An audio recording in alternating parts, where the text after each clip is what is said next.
പോറ്റിയെ ശബരിമലയിൽ കയറ്റിയത് LDF ആണോ? അല്ലല്ലോ.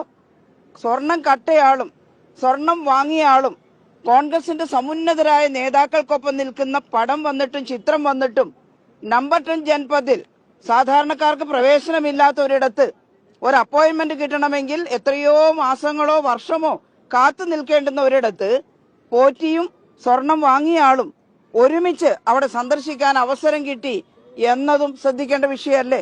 ഇതെല്ലാം ചർച്ചയ്ക്ക് വിധേയമാകുമെന്ന് UDF-ന് നന്നായിട്ട് അറിയാം. ഞങ്ങൾക്ക് ശബരിമലയുടെ കാര്യത്തിലായാലും വേണ്ടില്ല, മറ്റേത് വിഷയത്തിലായാലും ഒന്നും ഒളിച്ചു വെക്കാനില്ല. നിയമസഭയിൽ ചർച്ചയ്ക്ക് വരട്ടെ. അവിടെ ഒരു തരി സ്വർണം അയ്യപ്പൻ്റെത് നഷ്ടപ്പെട്ടിട്ടുണ്ടെങ്കിൽ അത് കണ്ടെത്തുമെന്നാണ് ഇടതുപക്ഷ ജനാധിപത്യ മുന്നണി പറഞ്ഞത്. ഞങ്ങളെല്ലാവരും അതിനുവേണ്ടി നിൽക്കുകയാണ്. ആരാണ് ഏത് ഒരു ഈശ്വര സങ്കല്പ സ്ഥാനത്തും ഏത് ക്ഷേത്രത്തിലേക്ക് വരുന്ന ഭക്തജനങ്ങളുടെ സമ്പത്ത്, സ്വത്ത്, പണം, സ്വർണം അതൊന്നും മോഷ്ടിച്ചു കൊണ്ടുപോകാനുള്ളതല്ല.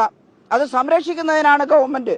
അതുകൊണ്ട് തന്നെ ഈ ഗവൺമെന്റ് കോടതി നിർദ്ദേശപ്രകാരമുള്ള അന്വേഷണം അംഗീകരിക്കുകയും ആ അന്വേഷണത്തിന്റെ അടിസ്ഥാനത്തിൽ അവിടെ ആരൊക്കെ ഇതിനകത്ത് ഇൻവോൾവ് ആണോ അവരൊക്കെ ശിക്ഷിക്കപ്പെടണമെന്നാണ് കരുതിയത്.